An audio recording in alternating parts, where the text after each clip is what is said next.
Kad neko ima najčišću namjeru i kad je skupljena sva pamet jedne političke partije i kad su svi resursi te pameti uloženi u ovu platformu, mislim da sada može. I šta je još bitno?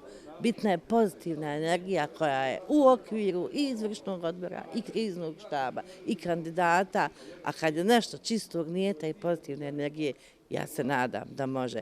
Znači, svaka stvar koja je napisana u platformi je jako dobro osmišljena i svaka stvar tako dorađena je upravo ono što u ovom trenutku fali Tuzli. I mi to, ako Bog da, sa našim stručnjacima možemo nadopuniti da Tuzla bude jedan lijepi evropski grad, dostojan življenja svih građana grada Tuzli, od tabli do tabli. To nam je cilj u ovom trenutku.